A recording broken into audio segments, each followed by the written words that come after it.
and my guest is seated. Dr. Ezekiel Akwa teaches sustainability and environmental management. His research area is in sustainability and coastal management at the University of Ghana, and he's applying indigenous knowledge and nature-based solutions to solve our problems. Doc, good morning. How are you?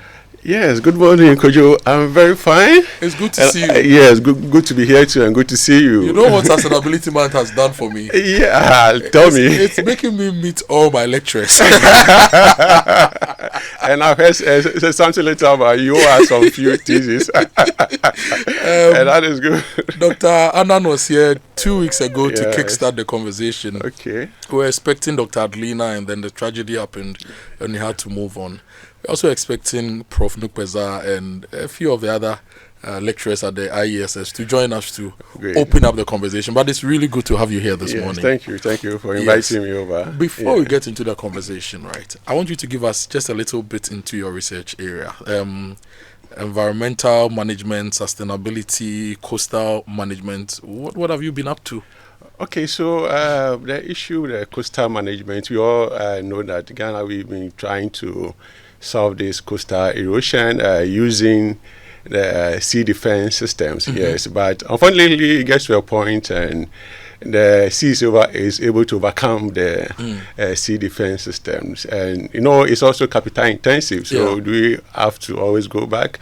Where do we get the money from? And there's always demands for these scarce resources that are available. In some cases, they may not be even available. So I just thought, then why don't we use some economically means where even the simple person in the coastal community can apply to solve this coastal erosion. So I said, okay, let me see the indigenous knowledge, what is available in there, and so nature-based solutions. So for now, that is the area in which I'm into trying to combine indigenous knowledge and nature-based solution to tackle the issue of coastal erosion. Yes, a lot has been done using coastal nature-based solution already. We've got the issue of mangrove. Yes, so maybe beyond mangrove, what is there? And unfortunately, the mangrove too, it has been a source of livelihood for the coastal community guys. Yes, so they harvest it. Yes, and kind of impounding on the problem of the coastal erosion. So what do we need to find alternatives? Yes. Either we find alternative livelihood for these guys in the communities, or we find alternatives to the mangroves that can also help deal with this coastal erosion. When it comes to coastal erosion, back in school we read that about we lose about 1 meter of our coastline every year in a lot of our communities. So it means that in 30 years' time, some beaches in this country will be totally washed off. Yes, some communities are already washed off. In the area of Keita, for instance, the communities are totally washed off. People are displaced, And where do we go? Where do we place them now? It's also an issue. You have to relocate these people. Unfortunately, some of them are not ready to move. So those places are their ancestral homes. Exactly. They were born there, grew up there. In fact, they will feel alienated when they go somewhere else, I think. Maybe that's why they don't want to move. So how do we preserve the place for them to stay there comfortably? I went to Adan. I have a lot of friends who come from Adan, so it's one of the places I visit a lot. And one of my friends' mother, Aunt Mary Pupulampu, she pointed to a place in the sea in Adan. She said, when we were kids, that was where we used to go to school. That was where our school was. But it had been washed off. The whole beach was gone. So the school was gone. So the coastal environment, there are a lot of challenges we need to deal with as a country. Exactly. Basically because of this climate change, sea rising, because of these high temperatures, the iceberg is melting along the shore, so it's increasing the sea volumes, and we also, unfortunately, due to these anthropogenic activities, sand winning, which sometimes serve as a nature way of solving this coastal erosion, we are winning the sand, so we are exacerbating the problem at stake. So the seas easily able to erode into the communities, yes, and wash away. And now it comes with a lot of force, yes. So it's able to erode the settlement and the farming activities along those areas. Wow. Yeah. You are talking about sand winning, and the people in the building space will say, if we stop sand winning, where do we get sand to build our houses? Where do we get sand to build our roads?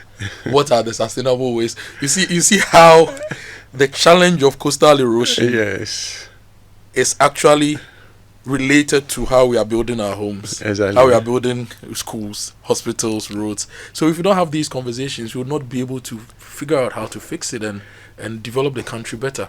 Yeah, so, initially I was saying that when you stop somebody from engaging his livelihood, you need to get him or her an alternative livelihood. So they are right, maybe these developers, that's what they do for a living. So maybe our scientists must come together.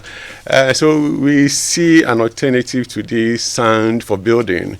Is there any other thing we can use for building aside this sand? A lot of research must go into these areas. So at least if we say they should go off the sand, then we have something else to give them to build their structures. Interesting. Dr. Ezekiel Acquah is our guest this morning on the Joy Sustainability Month, and we're just talking about his research area. So he is an environmental management sustainability specialist focusing on coastal management. And one of the big conversations we really need to have as a country is, how do we protect our coastal areas? If you go to Jita, Anyanui, Keta, Amutinu, all those towns along the our eastern coastline to Aflao, there's a lot of coastal erosion happening, and a lot of homes have been lost. If you remember, between last 2 years, this year, it's happening. And recently, the president was in that area to cut the sword for the construction of a new sea defense shield. Now, the question is, are we going to use these engineering solutions, boulders, rocks, concrete, consistently to prevent coastal losses, or we can use nature-based solutions, natural ways like mangroves, like Doc mentioned? How do we combine both to bring a balance into our systems? That's a big national conversation we must have. And if we lose our coastlines, we are also going to lose our fish stocks, right? Because some of the fish come to spawn in the lagoons and along the coasts. So if we don't protect our coastlines, we're actually going to prevent or reduce the ability of some schools of fish to thrive and reproduce. So we're also not going to get fish to eat. So a lot of the things are connected. But the main conversation is on the SDGs, and this is part of the SDGs, and we'll be running you through the SDGs and how they apply to our everyday lives, national development here on the show. But if you want to experience the ultimate waterfront getaway, go to Aqua Safari, relax in style and comfort, and let the soothing sounds of nature rejuvenate your soul. Go there and visit the best resort in Ghana, from luxurious rooms and suites to exciting water sports and outdoor activities at the bank of the River Volta in Adan. You will just have a great time. If you are looking for a vacation destination or that perfect riverfront venue for your conference, your option is Aqua Safari. Call them on 0800 110 190 now. And look, even the Aqua Safari, if we don't protect the Volta, it means we cannot have these experiences at Aqua Safari. Yes, it's true. I was there 2 years ago with a family. Yeah. Before that, I've been there previously, and I realized they have these wooden structures along that water body. Yeah. Yes. The following time I went, it was off. So I just asked them, they say for maintenance reasons. Okay. Yeah. Okay. Yes, but you see, it also has an impact on those structures by the water body. So if you don't deal with these issues well, it can even affect our tourism, this ecotourism system. No, climate change is a big issue, and it affects all sectors of the economy. Dr. Acquah is here, and we are talking the SDGs. So when Dr. Anand came, he gave us a history to the SDGs and sustainable development. Okay. If I remember very well, he says sustainable development is being able to meet our needs now without impeding the ability of future generations to also meet their needs. Right. And then he gave us a bit of the MDGs.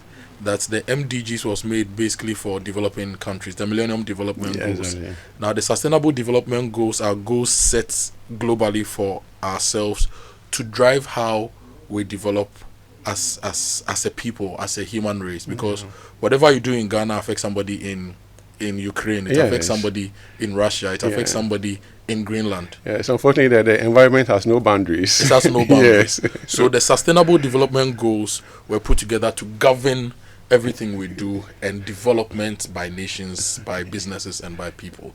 So this morning I want you to take us into the SDGs, because we only got a tip of the iceberg. What are the 17 SDGs? And if you can take us through all 17 one by one, so we have conversations around them. All right. So thank you very much, Kojo. Yes. So as it was said, this came from the backdrop of the expiration of the Millennium Development Goals.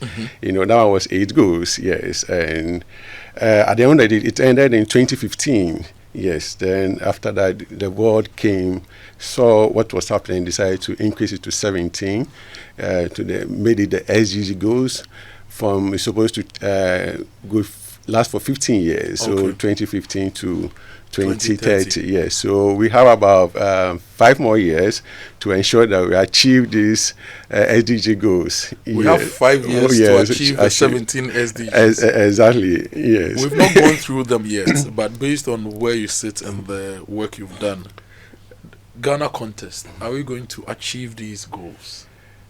Yes, it's possible, because we have achieved some. We are still on it. Yes, so barring all hitches, I want to believe that I want to achieve, even if you don't achieve some substantial amount of the objectives of this. Yes. So let's start with SDG number 1. Okay, so the SDG number 1 talks about no poverty. Yes, so there are some countries, especially in this part of our world, Africa, most people are poverty stricken. So the global world made it an agenda that we need to eradicate poverty by the year 2030. And how do we do that? Yes. People become poor when there are no jobs for them to do. Yes. So how do we do that? We need to enhance the capacity of these people. Yes, in terms of skills development, grant them alternative livelihood. Small things that they can do to ensure that there's enough money in their pocket, so that we lift them above the poverty line.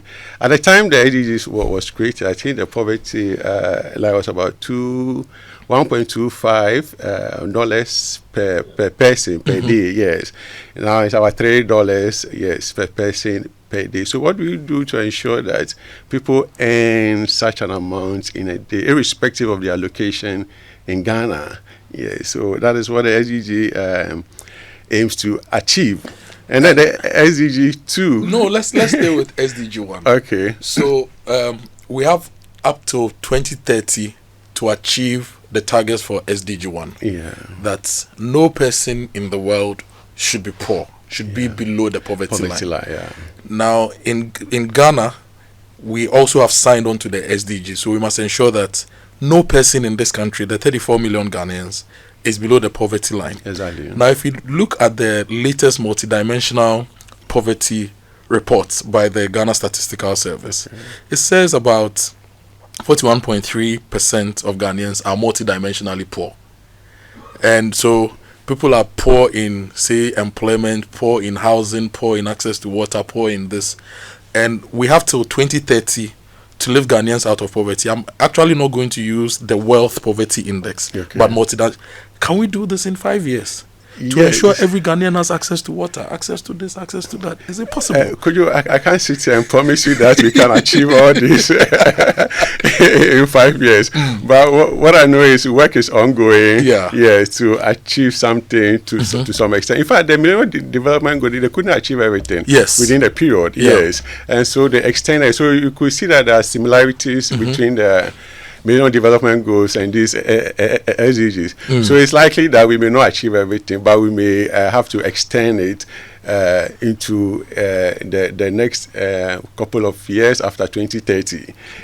Yes, but it doesn't mean we are not doing well. In an exams, you can score maybe 70-80%. Yeah, but if you didn't score 100%, it doesn't mean that you didn't do well. You mentioned the percentage to be 40. Yeah, multidimensionally poor Ghanaians. Yeah, 41.3%. Yeah, so it means that we've at least we've passed beyond 50%, which in fact, it's not encouraging. I mean, looking at the figure, it's not really a pass, but it shows you that work is being done. Yes.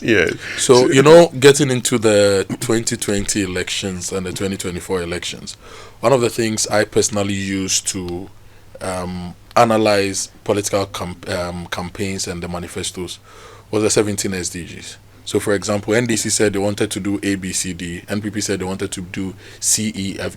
If you take the 17 SDGs and you place all their promises under the SDGs and the targets, where can they get us?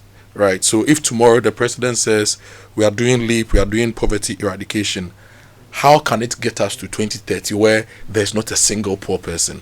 And I think that's what Ghanaians must now be asking of our leaders. So, that is SDG 1.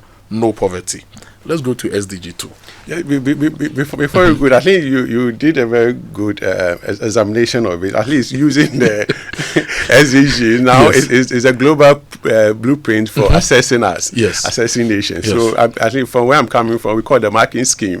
So it becomes a global marking scheme to assess whether we are doing well or not. So it's in the right direction to assess our political leaders with these SDGs to see what they can achieve with it. Yes.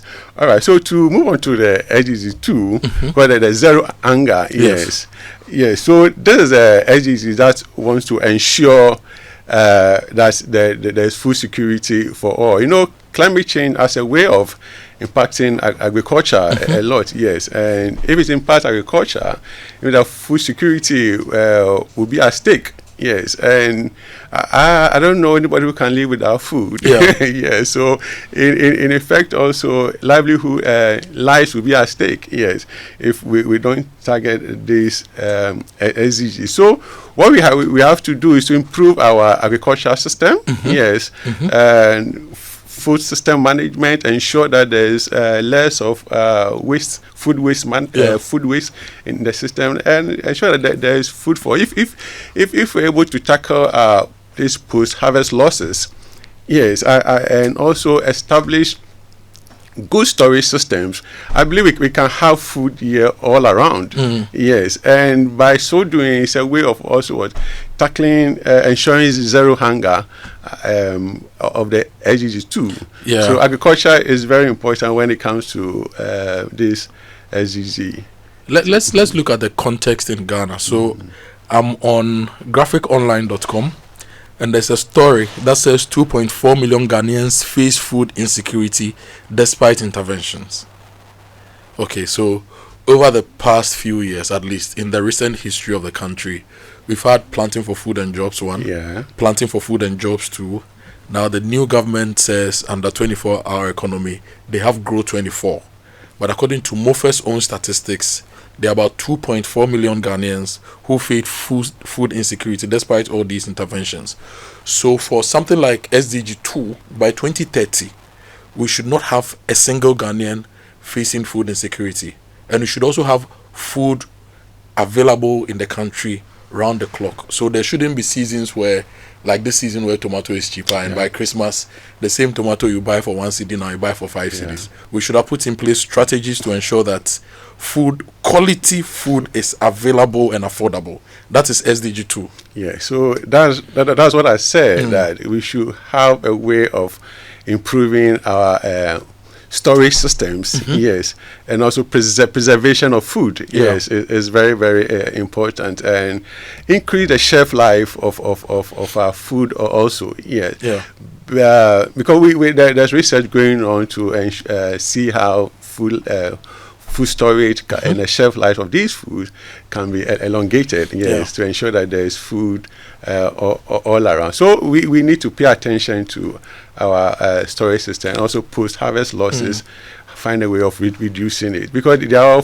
actual food Yeah. gone waste. Yeah. Yes. Yeah. So by 2030, the measure of success is that these 2.4 million Ghanaians who are food insecure should be out of that food insecurity band. Yeah. And the rest of us who are a bit food secure should still get much more quality food, affordable food all year round. So if we don't get that as a country, we failed. Yes, I wouldn't say we have failed totally, but we have to look at the level of achievement that we had. Yeah. If by 2030, maybe we have achieved about 80% of it, or 85-90%, then I can say it's a pass mark, but we need to do better. well, yes. So far, we've touched on SDG 1, which is no poverty, SDG 2, which is zero hunger. And when it comes to SDG 1, we know that multidimensional poverty is about 41% and around that. When it comes to hunger in the country, 2.4 million Ghanaians are food insecure. How can we grow more food to ensure that we feed the masses? We have quality food and affordable food. That is SDG 2. And the target is that by 2030, all the targets will be met. So is Ghana in a position to produce food and to become very food sufficient and even have enough to be a powerhouse of food for Africa? That's a question that we all need to answer, and a project we need to execute together. Now, Doc, let's go through the other SDGs. Okay. We are on SDG 3 now. Yeah, so SDG 3 talks about good health and well-being, yes, emphasizing the fact that we need to have access, or the ordinary Ghanaian out there need to have access to health facilities, and should also be very affordable, yes. And SDG 4 talks of quality education. You know, on the SDG 3, for example, we had a hotline documentary a month ago, and women in Upper East, some of the districts in the Upper East, when they are going to the CHIPS compound to deliver their babies, pregnant women, they have to carry their own water along. There were no wash facilities. So they would deliver that, and they have to go home to bath or have somebody to bring them water. So good health and well-being is a key SDG, which ensures that we need to have universal access to quality healthcare. Exactly. We don't have that in Ghana. Yes. I think that we may be constrained with resources. Yes. So, but I was happy when we started flying these medicines with drones. The zip line. The zip line, yes, to very deprived areas. At least it's one of the steps. But as you said, the recent documentary shows that, hey, there's a lot of work to be done. And to surprise, it's not only in the rural areas. Maybe somewhere in the cities too. People, pregnant women have to move and go and fetch their own water. And how non-communicable diseases are killing us. Exactly, with contaminated water. Yes. Bodies, yes. So we are, as a nation, we need to look at those areas critically, yes. And even pump funds into it. In fact, we cannot play with our health.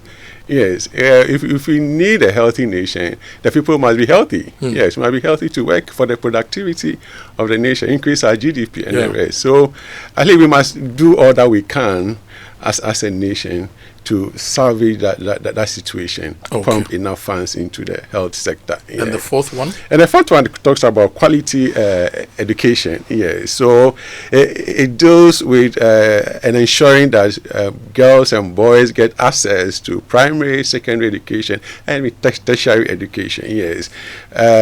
And we have to also look at the content of our curriculum, whether it responds to the needs of the current trends in the world. Now, everything is AI.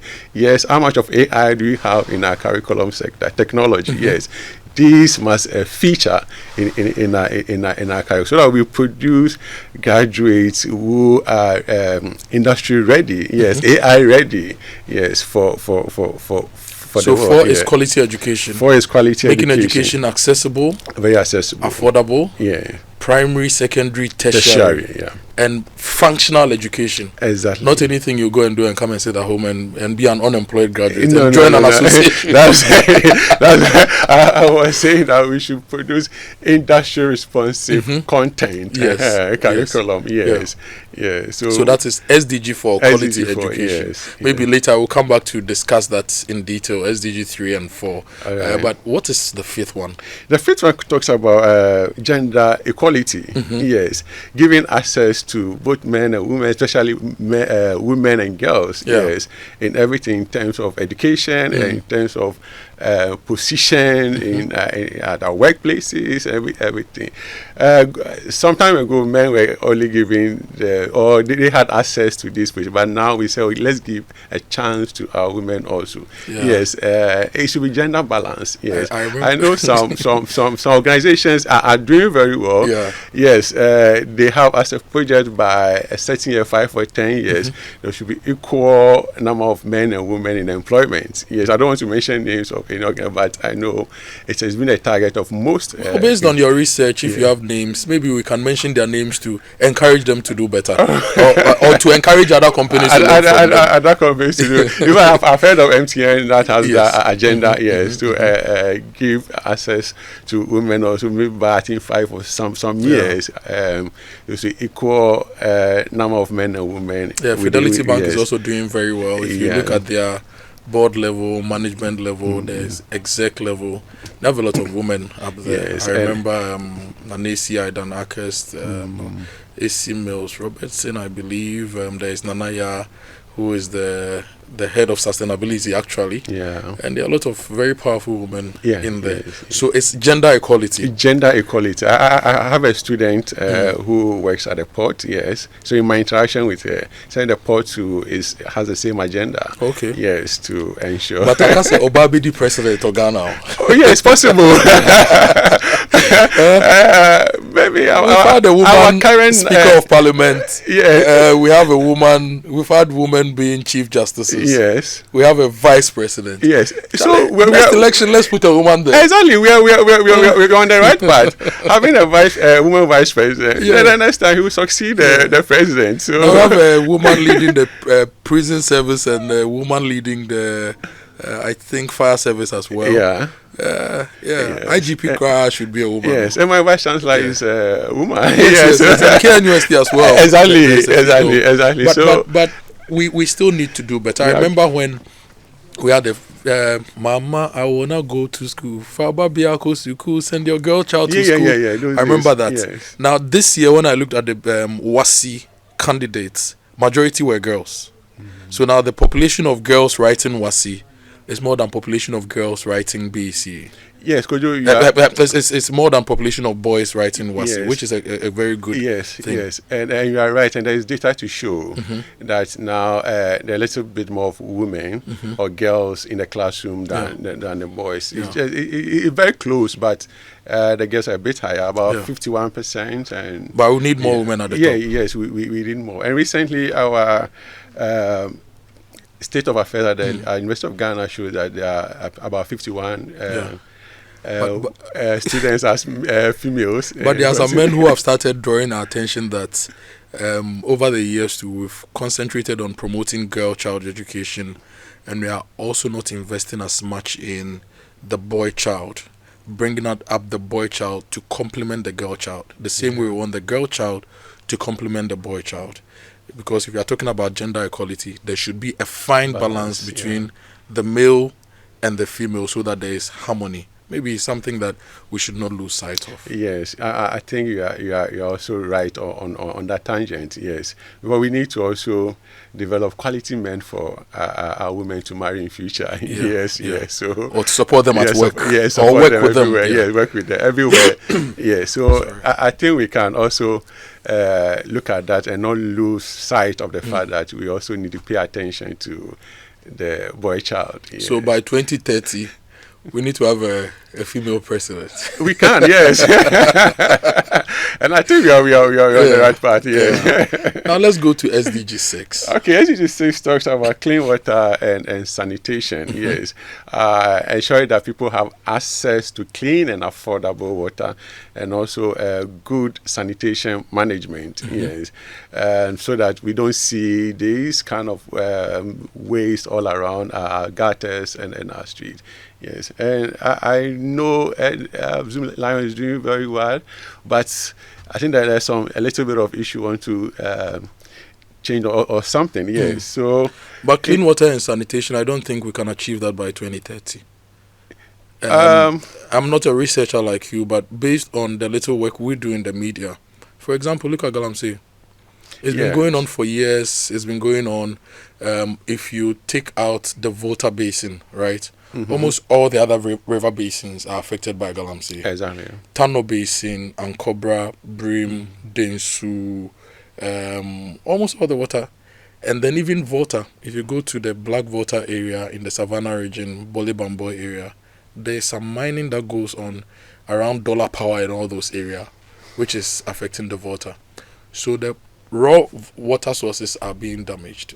I don't think we can meet that, can we? Yes, unfortunately, Galamsey came into the scene to kind of derail the achievements that we had in the past years. Yes, but as I was saying, it is something that we shouldn't handle with kid gloves. Yes, we should tackle it head on. I'm happy now. We want to change the nomenclature of these Galamseyers into environmental criminals. Yes, I mean when we do that, at least it will caution them, and we also have to kind of fight on, especially to honor our recent fallen heroes who were on the path to deal with Galamsey. Experience this unfortunate event. May their souls rest in perfect peace. Is it fair to use this opportunity to call on the government to share their action plan to get us to have clean water and proper sanitation by 2030? And because this all the SDGs interlink, but the clean water and sanitation bit is becoming a bigger national problem with the ecocide we are seeing. Is it time to ask Amako Fibua, your team, how are you fixing this? Is it time to get all the political entities together, because there's also a bit of politics with Galamsey? Yes, in fact, it has been time long ago. Yes, and I remember when the parties were vying for the presidency, UTAC came and drafted something for all the presidential aspirants to sign to promise us that when they come into power, they will deal with Galamsey. Yes, so now the current government, we are holding that current government to what they signed to. So we'll ensure that at least this current government do something about this Galamsey that he signed on to when they were vying for power. Now let's go to SDG 7. All right. So the SDG 7 talks about affordable and clean energy. Yeah. So it ensures that every citizen by 2030 should be able to afford clean energy, and also move on more into renewable energy than what we have now. So by 2030, maybe there should be more of solar energy. Every house should be able to afford. I know, but the only challenge with this, as I said, is affordability. Yeah, it's sometimes a bit expensive. Yeah, so you see only the big organizations that are having it, but what about the households?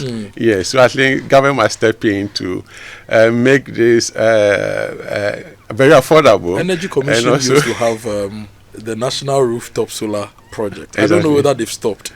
And back then, if my memory serves me right, they used to give solar panels out for free. So if you have your inverter and your batteries and you can show evidence of them, then they'll give you solar panels for you to be able to connect. I don't know if they've stopped. Energy Commission, I know you are listening. Tell us if you still do that. But if you need solar, you need to talk to Optima Solar Solutions. Optima Solar Solutions, they are partners on the show. They have solar solutions for you. If you go to Facebook, Optima Solar, you find how you can get Optima to give you affordable and clean energy for your homes. This one is also very important. The charcoal business, we were talking about the mangroves being cut for charcoal and firewood. So if we did better in that space, we'll save our coastal areas because we will not be cutting the mangroves. Sure. Wow. Sure. Okay. Let's go to 8. All right, so it talks about decent work and economic growth. Yes, to ensure that at least every Ghanaian have the kind of job which can make him meet the basic necessities of life. Yeah. Yes, and also maybe also the onus also falls on government to give us an enabling environment, right, for entrepreneurship to thrive, businesses to thrive. Yes, and that will result in this decent work and economic growth. Look, this one day, we can't achieve it by 2030. But we are on the way. Look, this one day, we can't achieve it by.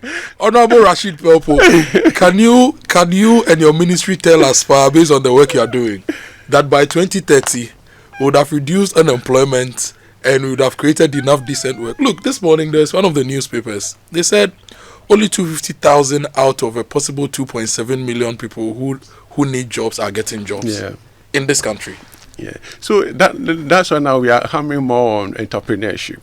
But as we hammer on entrepreneurship, I always say that I think the government should come out with some incentives, maybe tax rebates for fresh graduates. I mean, or tax-free incentives. I'll put you on the spot a little bit, and please don't let it affect my grades in future. Should we rather have big businesses in the country absorbing the people, or we want to have everybody attempt entrepreneurship? And we've seen entrepreneurship being pushed over the past years. And I can tell you, a lot of the young people who've pushed into entrepreneurship are now depressed because, Charlie, they are not seeing top. They are not getting the capital they need. They are not getting the enabling environment they need. So shouldn't we be thinking about big businesses, large-scale businesses employing thousands of people than to try to push everybody to be an entrepreneur? Yes, you see, that's why I mentioned earlier that we need to look at our tax systems, have special incentives for this fresh graduate that comes out. Yeah. Because especially in Lagos, we are doing a lot of these things, the courses in entrepreneurship.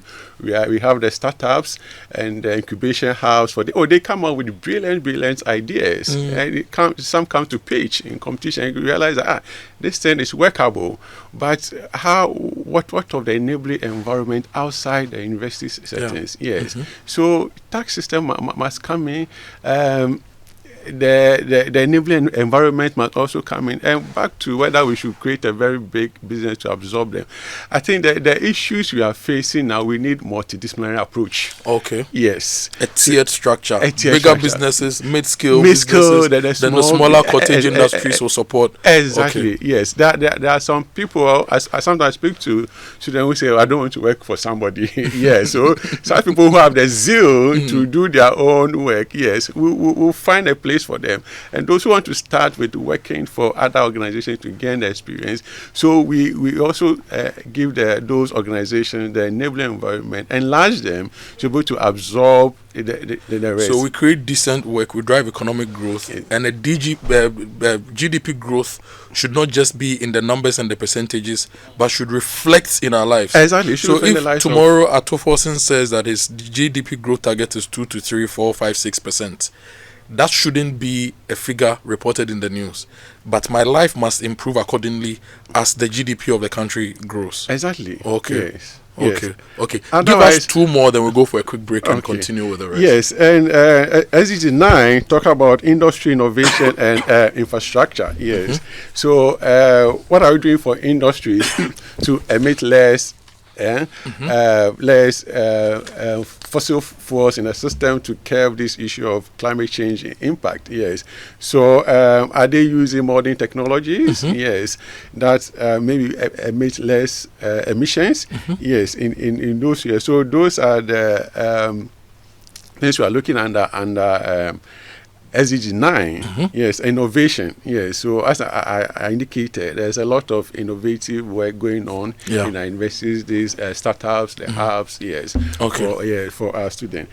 Now the SDG 10 talks of reduce inequalities. Yes, we want to give equal opportunities for everybody, irrespective of your sex, age, race, wherever you are coming from. Whether somebody has a disability or have special abilities, whatever, we want to give people equal opportunities.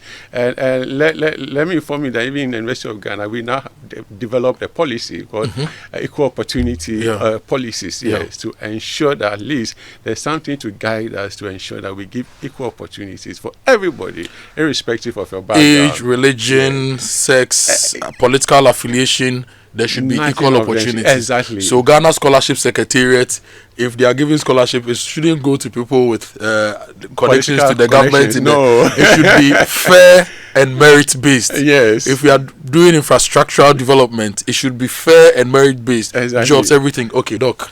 As a common year, then another idea some class for. Yes, it's true. We thought we could finish running through 17 SDGs in an hour, but we've done how many? We've done 10. 10. Maybe I can just mention. Let's mention the remaining. Yes, we'll have time to talk and discuss them in detail in the coming days. Yes, I will resist explaining all of them because of the nature of my work. Anytime I mention, I want to. So I'll give you 2 minutes. All right. All right. Thank you so much. So the next one we're about to talk about SDG 11, which talks about sustainable cities and communities, and the SDG 12 were responsible consumption and production. I don't know whether you know there is a link between production and consumption. Yes. The more we consume, we have to produce more. Have to produce more. So we need to consume or buy just what we need. Yes, for the industry to also just produce what is required. Yes, all right. And 13, my main area, that's the climate action. Unfortunately, we don't have much time. We have a full conversation on climate action. Okay. I'm bringing you back for a full conversation on that, so don't worry. Then 14 is life below water. We ensure that we don't pollute our water bodies, our oceans, and the rest. Because there's life underwater also, yes.